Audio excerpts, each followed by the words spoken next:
up in one of my art classes. And we used to talk and stuff like that, cool brother. And then the brother said one day, he said, I heard you design shoes or whatever. So he was design shoes. So we got into this talk about design. He said, man, what I'm trying to look for is to get designed a skirt for men. That's a masculine skirt for men. You see. Now, I already knew that this guy here was suspect. But so and all. And I know what he's talking about here because I already know, because see, that's the gay capital of America now. The black gay capital is Atlanta. So it's a whole phenomenon going on down there. They got a whole section of town, Midtown, that is a whole section for gay white men and black men.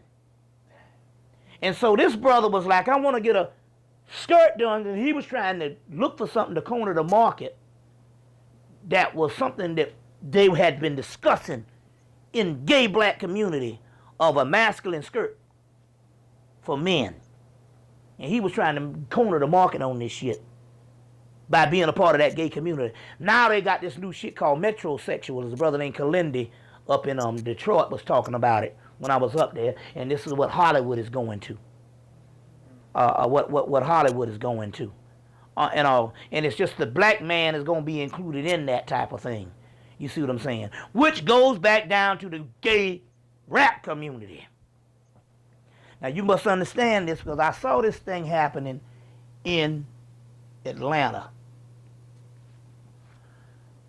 In Atlanta, at the AU Center, you got 5 black schools, so it's a test ground or a training ground for everything socially going to happen to black people. You got the government agencies is up in there also, and just basically all types of things where either they study in the case study of these black children, or things that's happening, or they're either influencing things. And it could be some subliminal shit that's going on, because we know those CDs, now you see a DVD have 2 or 3 movies on the same DVD. Well, that means that it shows you can overlay stuff. So with CD technology, they can put a whole nother thing up under the CD.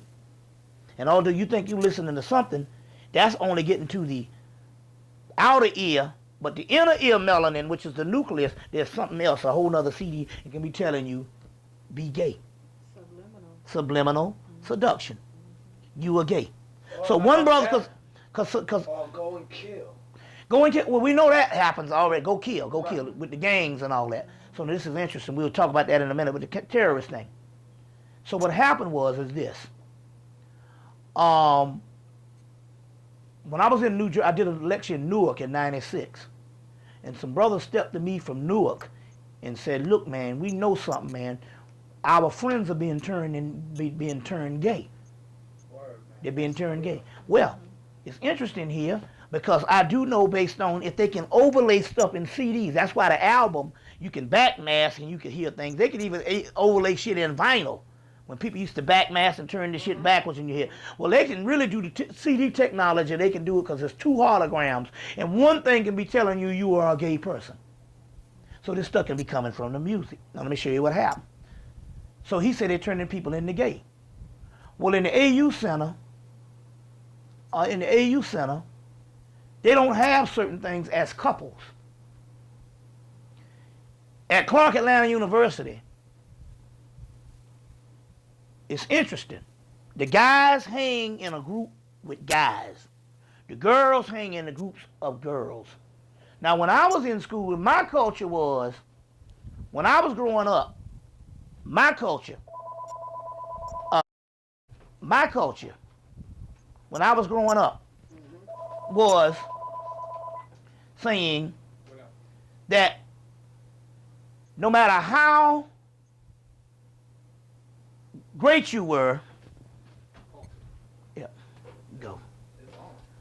When I was growing up, my culture was, as far as being a male, is no matter how swell of a guy you were, you wasn't nothing until you got you some. Now I know that might be raunchy, but that's just the way the shit was. They be like, "Oh, I really like that brother." They be like, "Yeah, he ain't fucking nothing though." That's right. And he ain't gonna get no ass now. He ain't fucking nothing. And even in college, They were like, yeah, that brother there, he sure is cool. They were like, that nigga ain't fucking nothing. That's he won't hit a lick out of snake. He's scared of pussy. Now, so what happened was is this. What happened is the you have these new guys, and what they do is they hang around each other totally. One reason why, because rap is an all-male discipline. Despite what we think, when you think about the amount of sisters that's actually rapping and stuff like that, you can count them on one hand. And you know what I'm saying? And in each era, it's only damn near two. You see, but you can count them on one hand as far as the amount of sisters is actually doing something and all. So, the phenomenon can be infiltrated and reinforced in the aspect of the government being able to experiment with all types of things they want to deal with. So this leads to the aspect of the gay aspect of the rapper industry. Well, why not? Because it's clear that homosexuals can find, especially males, can find sanctuary in an all-male discipline. You see what I'm saying? The woman is relegated to an object. You know what I'm saying? And I have a piece right here. It's interesting that they're giving complaints right here on. See that I have the whole article, the entire article, but they're giving complaints on how the dark-skinned women in rap videos, and it says dark-skinned women have been banished to the background of hip-hop videos. Here's an article coming out. I guess it's called The Blackout, and I don't know if this is coming from the original. Remember your Black Whitewash, but I don't know if it's the same as associated with that conscious page. But this is one here where they talk about dark-skinned women have been banished from rap videos. They did a whole survey on it and saying that they are in the background, and in the foreground it's always some light-skinned system. So here you're dealing with objects in the first place. And when you're dealing with objects, or women as being objects, and being something for them no more than being a part of the backdrop of the terrain, it's easy to have the down low male and all this other thing that I've been talking about infiltrated into the whole rap thing. You see what I'm saying? Into the whole rap aspect. Plus, you got for the last 15, since Two Live Crew, to predicate this thing, you got a culture where you calling them bitches and hoes for the last fucking 10 years. That's right, man. So here goes a that if you're going to have a down low male, which is this metrosexual or whatever we call these new forms of black homosexuality, it can literally the rap community. You got a whole crew of rappers. You know what I'm saying? That's gay. You know what I'm saying? Literally calling their own mamas hoes and bitches. And not only that, here's the new thing. Here's the new thing. Now we know the black rappers this. No matter how thugged out they were, they always put the mama on a pedestal in the videos. We see that whole thing. Hell, Tupac coined the whole thing a Thug Nation. But 9 years ago in 1994, he did a whole thing on mama. You know what I'm saying? Now, the king of rap now, like Elvis Presley, is Eminem. And he's reversed it because 90% of his has been anti-mama. How his mother is fucked up. So here's the white man done come in and done put this, elevated this guy, gave him the Oscar, the Academy Award, and relegated him to the highest level of rap. And now he the king. Who would ever thought that the king of rap in this day, because you got Jay-Z is supposed to be the top black rapper, but he is not as big as Eminem. Why? Because they got more white people in the country and they don't even need black rappers now. That's right. And there's more white people listening to it than black people. That's right. For real. Right, so he's the king of rap now. Who would ever know 10 years later, if you said this 10 years ago, that in 2003, the king of rap would be a white boy that laughed at you. But that white boy is clever. The key here is he's reversed the order of no matter how thugged out the black rapper was, he always put his mama on the pedestal. Now he is coming and has got a whole anti-mama campaign. So much until they even went on CBS News or ABC News and talked about how it had his mama on there talking about how this motherfucker hates you. Not only does he talk about his mama in a certain way, he said he hates you in so many words. Now going back, it's still this mask of homosexuality. Well, because we know that we know this in the sports world because they say that football is nothing but organized homosexuality. You see what I'm saying? So we got this whole thing in the rap community going on now. You see, and it's being perpetuated with this whole concept. You see what I'm saying? Of anti-woman, and you see what I'm saying? Where you hang with your boy. Your boy is the center of civilization for you. It's all about hanging with your fucking homies. That's right. You see, when we hung with a bunch of niggas, it was the whole focus was to get women.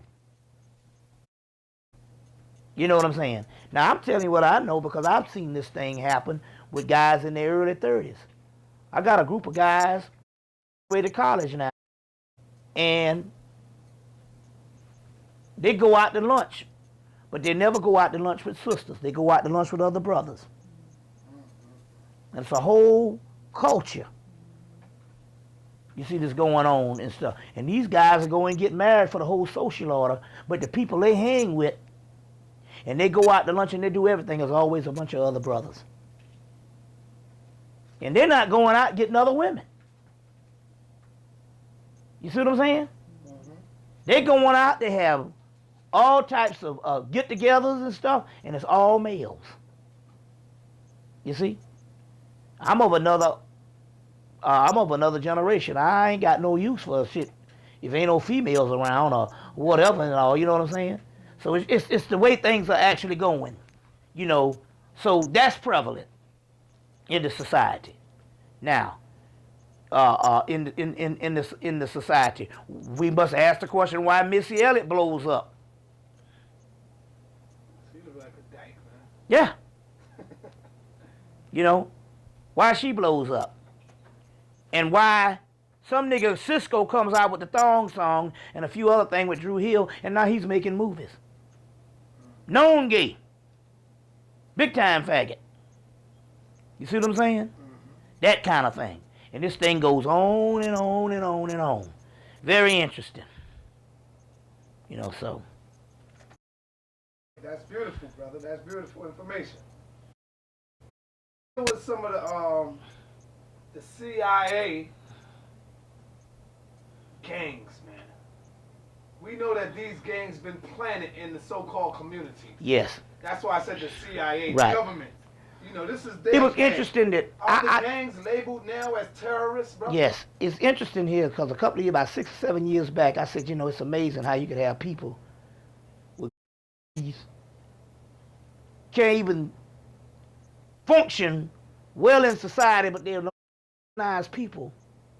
Not just in the L.A., but were in all, the Crips and Bloods was scattered throughout the United States.